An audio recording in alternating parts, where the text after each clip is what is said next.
నమస్కారం, వార్తలకు స్వాగతం. ముందుగా ముఖ్యాంశాలు. ముఖ్యమంత్రి కేసీఆర్ కు గుణపాఠం చెప్పే రోజులు దగ్గర పడ్డాయి. పార్టీ దళిత దండోరా పటంచెరు నియోజకవర్గం కోఆర్డినేటర్ రాజిరెడ్డి ధ్వజం.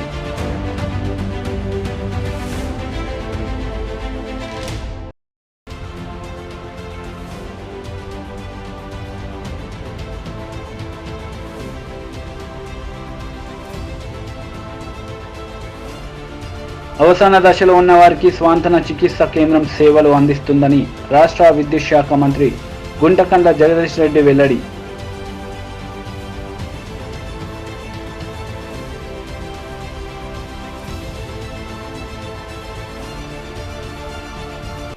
తెలంగాణ రాష్ట్ర ప్రజలను పథకాల పేరుతో మభ్యపెట్టి మోసం చేస్తున్న ముఖ్యమంత్రి కేసీఆర్ కు గుణపాఠం చెప్పే రోజులు దగ్గర పడ్డాయని కాంగ్రెస్ పార్టీ దళిత దండోరా పటంచెరు నియోజకవర్గం కోఆర్డినేటర్ రాజిరెడ్డి ధ్వజమెత్తారు.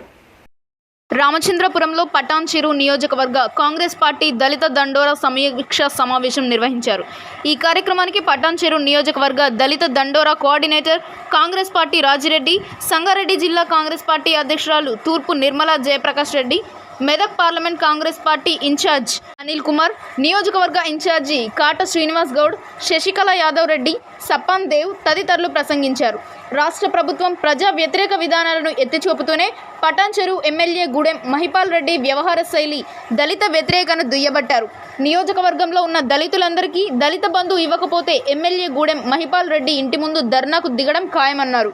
ఈ కార్యక్రమంలో పటాన్చెరు నియోజకవర్గం కాంగ్రెస్ నాయకులు, కార్యకర్తలు భారీగా పాల్గొన్నారు. అలాగే జగ్గారెడ్డి ఆదేశం మేరకు మరి ప్రతి కాన్స్టిట్యుయెన్సీ లో ఈ మీటింగ్ పెట్టడం జరుగుతుంది. తెలిసిందని ఇంకా ప్రజల్లోకి వెళ్ళాలి. మరి మన ముఖ్యమంత్రి ఇచ్చిన ఏ పథకం కూడా ప్రజలకు చేరలేదు. ఆ వాస్తవం మనందరికీ తెలుసు.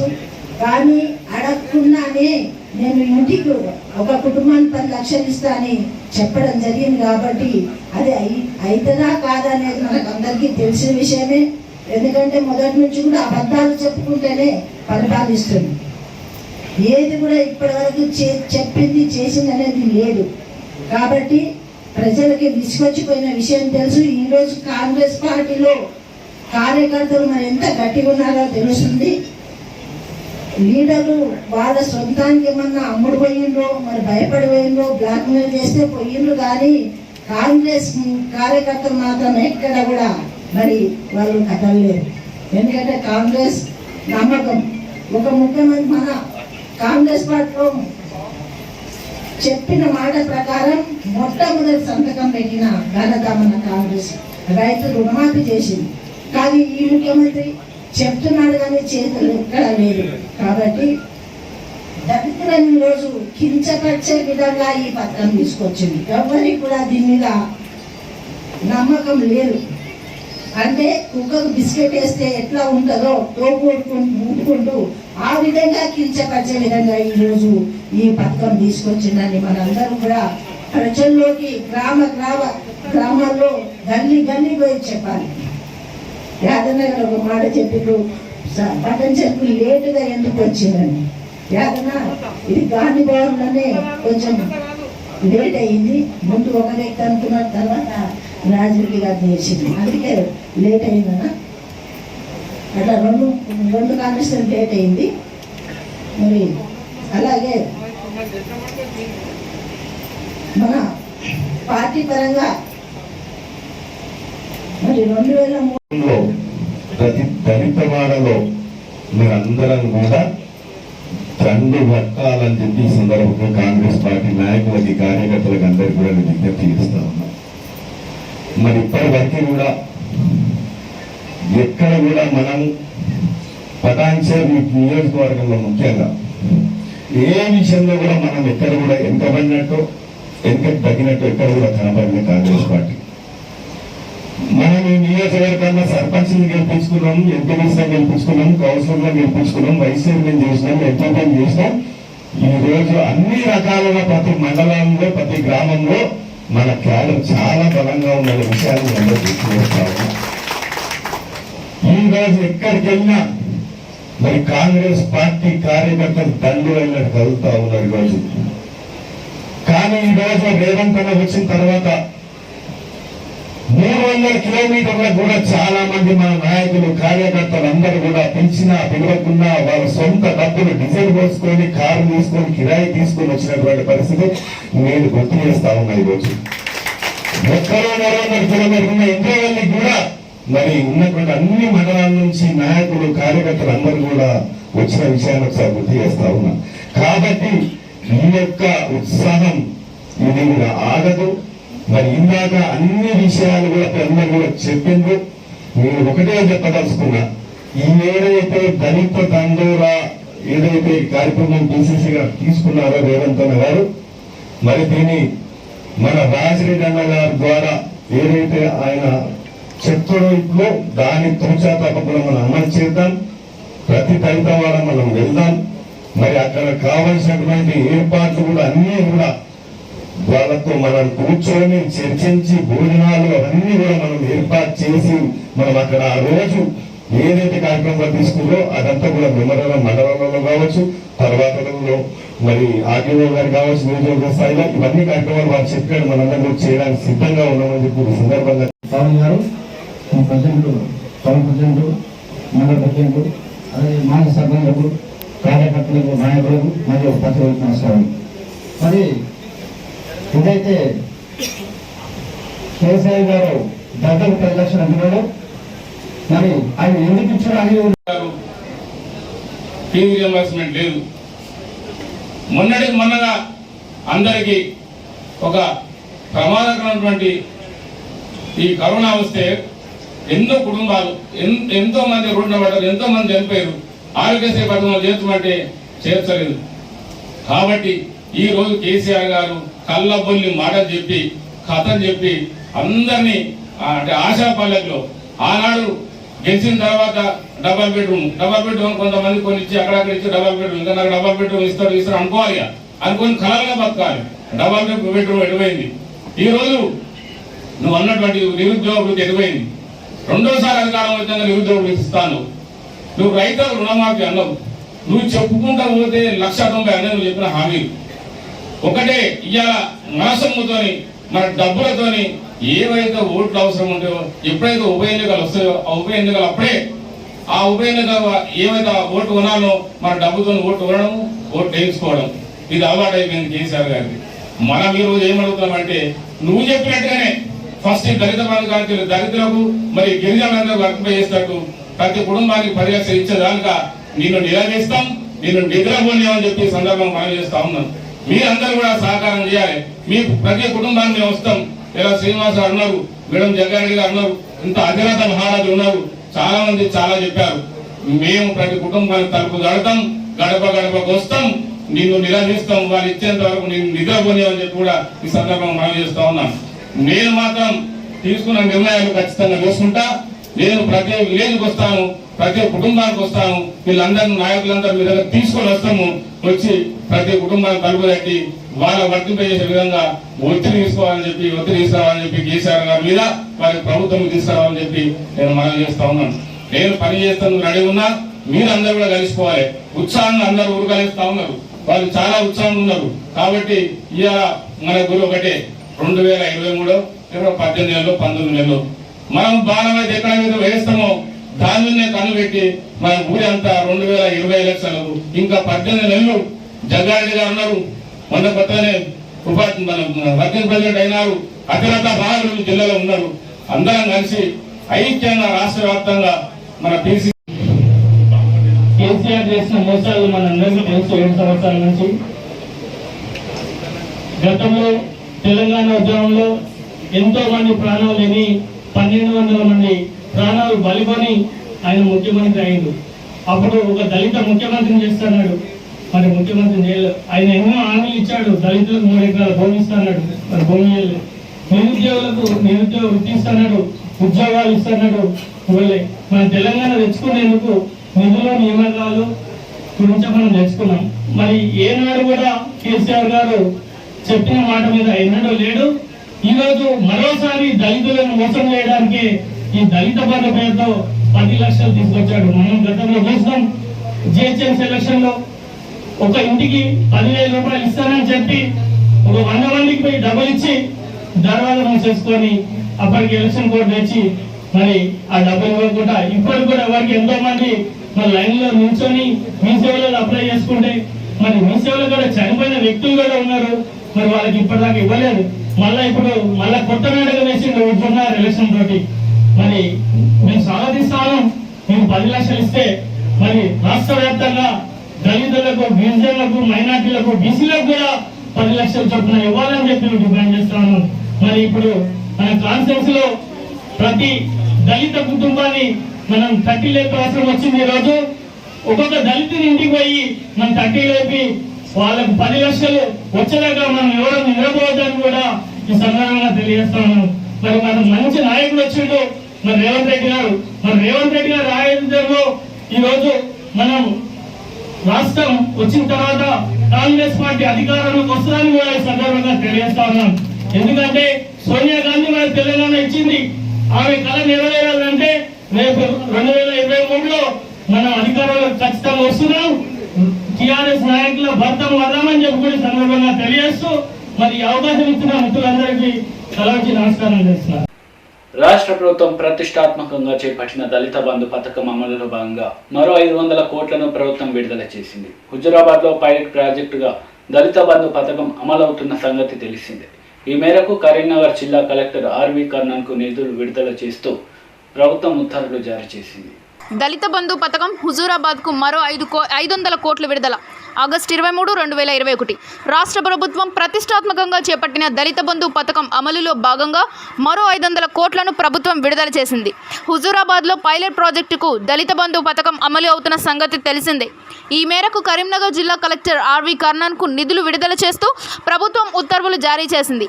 మొదటి విడుదలలో భాగంగా ఇప్పటికే 500 కోట్లు విడుదల చేసిన ప్రభుత్వం తాజాగా విడుదల చేసిన 500 కోట్లు కలిపి ఇప్పటివరకు 1000 కోట్ల నిధులు విడుదలయ్యాయి.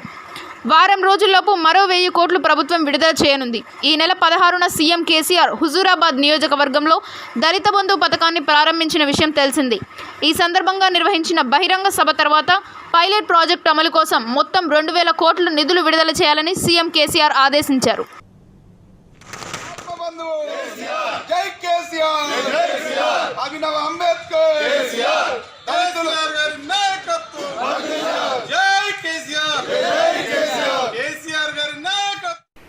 అవసాన దశలో ఉన్న వారికి స్వాంతన చికిత్స కేంద్రం సేవలు అందిస్తుందని రాష్ట్ర విద్యుత్ శాఖ మంత్రి జగదీష్ రెడ్డి అన్నారు.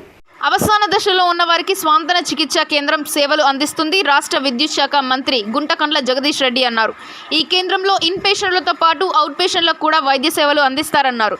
ముఖ్యమంత్రి కేసీఆర్ పాలనలో ప్రభుత్వ వైద్య సేవలు ఎంతగానో విస్తరించాయని ఆయన కొనియాడారు. సూర్యాపేట జిల్లా కేంద్రంలోని ప్రభుత్వ ఆసుపత్రిలో మెడికల్ కళాశాలకు అనుబంధంగా ఏర్పాటు చేసిన పాలియేటివ్ కేర్ను ఆయన సోమవారం ప్రారంభించారు. తర్వాత మీడియాతో మాట్లాడుతూ ఇందులో చేరి చికిత్సలు పొందిన మీదట ఇంటికి వెళ్లిన వారికి కూడా అవసరమైతే హోమ్ కేర్ చికిత్సలు అందిస్తామని ఆయన చెప్పారు. హైదరాబాద్ గాంధీ ఆసుపత్రిని సందర్శించారు కేంద్ర మంత్రి కిషన్ రెడ్డి. భారతదేశంలో వ్యాక్సినేషన్ మహాయజ్ఞంలా కొనసాగుతుందని ఆయన అన్నారు. వ్యాక్సిన్తో ఎటువంటి సైడ్ ఎఫెక్ట్స్ లేవని ఆయన తెలిపారు. చిన్నపిల్లలకు వ్యాక్సిన్ సిద్ధంగా ఉందన్నారు. ఇక్కడ ఉన్నటువంటి పేషెంట్స్ను కలవాలి, డాక్టర్లను కలవాలి, సిబ్బందిని కలవాలి అనేటువంటి దృక్పథంతో మరి రావడం జరిగింది. టోటల్గా కరోనా వచ్చినటువంటి ఈ యొక్క సంవత్సరంలో టోటల్గా 9 సార్లు, ఈరోజుతో 10 సార్లు గాంధీ హాస్పిటల్ విజిట్ చేయడం జరిగింది. ఈరోజు ముఖ్యంగా కరోనాకు సంబంధించినటువంటి ఆక్సిజన్ కొంత సెకండ్ వేవ్ తీవ్రంగా ఉన్నప్పుడు కొంత ఇబ్బంది ఏర్పడింది. ప్రభుత్వ వ్యవస్థలు పూర్తి స్థాయిలో ఆక్సిజన్ సిద్ధం చేసుకోవడం జరిగింది. మరి మనకందరికీ తెలుసు, ఈరోజు పిఎం కేర్స్ ద్వారా కూడా దేశవ్యాప్తంగా 1222 ఆక్సిజన్ ప్లాంట్లను పిఎం కేర్స్ నిధుల నుంచి ప్రత్యేకంగా పెట్టడం జరిగింది. ఈరోజు మన గాంధీ ఆసుపత్రిలో మరి మొత్తము 8 యూనిట్లు, అది కాకుండా గాలి నుంచి ఆక్సిజన్ ఉత్పత్తి చేసి సరఫరా చేసేటువంటి గతంలో 2 యూనిట్లు పిఎం కేర్స్ ద్వారా వచ్చాయి. మరొక 6 యూనిట్లు, మరొక 6 యూనిట్స్ అడిషనల్గా ఇటీవల మరి పొల్యూషన్ బోర్డు యొక్క సహకారంతో వివిధ ప్రైవేటు సంబంధించినటువంటి కార్పొరేట్ కంపెనీల ద్వారా అవన్నీ ఏర్పాటు చేయడం జరిగింది. 41 చోట్ల 41 ప్లేసెస్లలో కూడా పిఎస్ఏ ప్లాంట్లకు సంబంధించినటువంటి ఏర్పాట్ల పనులు, ఇన్ఫ్రాస్ట్రక్చర్ కానీ ఇన్స్టాలేషన్ కానీ అక్కడ పనులు జరుగుతూ ఉన్నాయి. మన తెలంగాణ రాష్ట్రానికి ఇప్పటి వరకు 1,68,61,809 డోసెస్ను కేంద్ర ప్రభుత్వము మన తెలంగాణ రాష్ట్రానికి పంపించడం జరిగింది. అందులో సుమారు 13,18,000 వ్యాక్సిన్ ఇంకా మన యొక్క ఆసుపత్రుల్లో కానీ మరి లేక స్టోర్ రూమ్లలో కానీ ఉంది. ఈ దేశంలో చివరి వ్యక్తి వరకు కూడా మరి ఈరోజు వ్యాక్సిన్ ఉచితంగా ఇవ్వాలనేదే మన ప్రధానమంత్రి గారి ఆకాంక్ష. ఈ యొక్క పేదవాళ్ళందరికీ కూడా ఎవరైతే కరోనా కారణంగా ఉపాధి నష్టపోతున్నారు అని భావిస్తూ ఉన్నామో అందరికీ కూడా నెలకు 5 కేజీల చొప్పున దేశవ్యాప్తంగా 80 కోట్ల మందికి గత సంవత్సరము మరి ఏప్రిల్ నుంచి ఉచితంగా బియ్యం ఇచ్చేటువంటి కార్యక్రమం కొనసాగుతుంది. అది ఈ సంవత్సరము అక్టోబర్ వరకు కొనసాగుతుంది. మరి ఇంకా సమస్య పూర్తిగా సమసిపోకపోతే దాన్ని మరింతగా పొడిగించడానికి ఏ రకమైనటువంటి చిక్కడపల్లి త్యాగరాయ గాన సభలో శృతి లయ ఆర్ట్స్ సివిల్ సుస్వరాల సంగీత కార్యక్రమంలో గుడ్ల ధనలక్ష్మి ట్రస్ట్ చైర్మన్ గారికి ఫైడ్ ఆఫ్ తెలంగాణ అవార్డులతో ప్రముఖులచే సత్కరించారు. చిక్కడపల్లి శ్రీ త్యాగరాయ గానసభ శృతిలయ ఆర్ట్స్ సీల్ వీల్ సుస్వరాల సంగీత కార్యక్రమంలో గుడ్ల ధనలక్ష్మి ట్రస్ట్ చైర్మన్ ధనలక్ష్మికి మాజీ speaker Madhusudhanachari, Telangana police housing corporation chairman K Damodar, Jayashankar, CEO Oleti Parvateesam, Kala పత్రిక సంపాదకులు మహమ్మద్ రఫీ చేతుల మీదుగా ప్రైడ్ ఆఫ్ తెలంగాణ పురస్కారాన్ని అందజేశారు. మధుసూదనాచారి మాట్లాడుతూ సాంస్కృతిక కార్యక్రమాలు గత 2 సంవత్సరాలుగా దూరమయ్యాయి. మళ్లీ కార్యక్రమాలు మొదలు కావడం సంతోషంగా ఉందని, లాక్డౌన్ సమయంలో పేదలకు సేవలందించిన ధనలక్ష్మికి ఈ పురస్కారం తమ చేతుల మీదుగా అందించడం చాలా సంతోషంగా ఉందని పేర్కొన్నారు. ఈ కార్యక్రమంలో కార్యదర్శి ఆమని, ఆదర్శ ఫౌండేషన్ వ్యవస్థాపకులు కుసుమ భోగరాజు, స్వరకిరీటి సుభాష్, స్వర శిఖామణి శ్రీనివాస్, వ్యాఖ్యాత తులసిరామ్ తదితరులు పాల్గొన్నారు.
వారందరి సమక్షంలో ఈ యొక్క అద్భుతమైన కార్యక్రమం రూపుదిద్దుకుంది.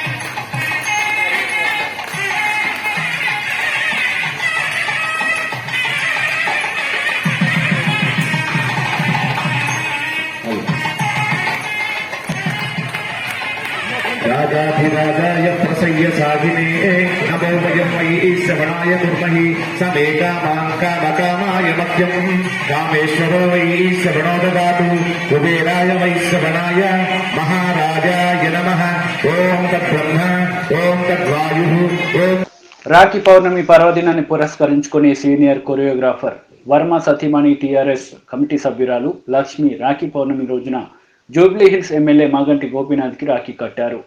సీనియర్ కోరియోగ్రాఫర్ వర్మ సతీమణి టీఆర్ఎస్ కమిటీ సభ్యురాలు లక్ష్మి రాఖీ పౌర్ణమి రోజున జూబ్లీ హిల్స్ ఎమ్మెల్యే మాగంటి గోపీనాథ్కి రాఖీ కట్టడం జరిగింది. అలాగే కుమార్తె చిరంజీవి ప్రీతి కూడా ట్యాంక్ బండ్లో రక్షక భటులకు రాఖీ కట్టి ఎప్పటికీ గుర్తుండేలా అన్నా చెల్లెల బంధాన్ని గుర్తు చేసుకుంది. నిన్న రాఖీ పండుగ సందర్భంగా చిరంజీవి అండ్ ఫ్యామిలీ రాఖీ పండుగ వేడుకలు ఘనంగా జరుపుకున్నారు.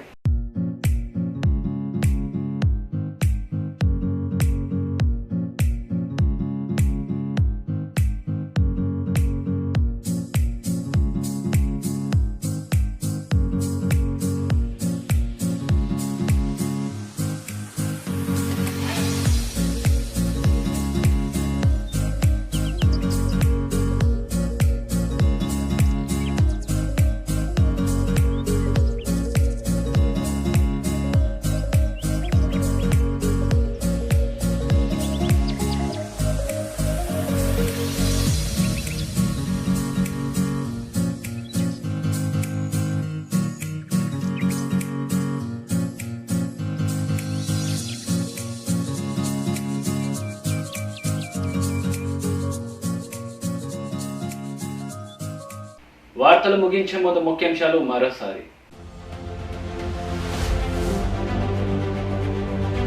ముఖ్యమంత్రి కేసీఆర్ కు గుణపాఠం చెప్పే రోజులు దగ్గర పడ్డాయి. పార్టీ దళిత దండోరా పటంచెరు నియోజకవర్గం కోఆర్డినేటర్ రాజిరెడ్డి ధ్వజం.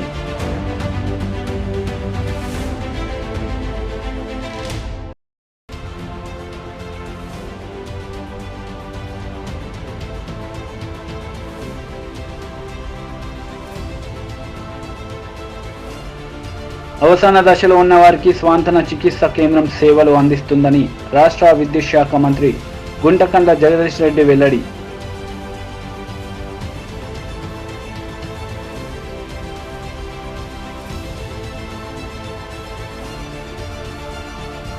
ఈ వార్తలు ఇంతటితో సమాప్తం. తిరిగి ప్రసారమయ్యే వార్తల్లో మళ్ళీ కలుద్దాం. అంతవరకు సెలవు. నమస్తే.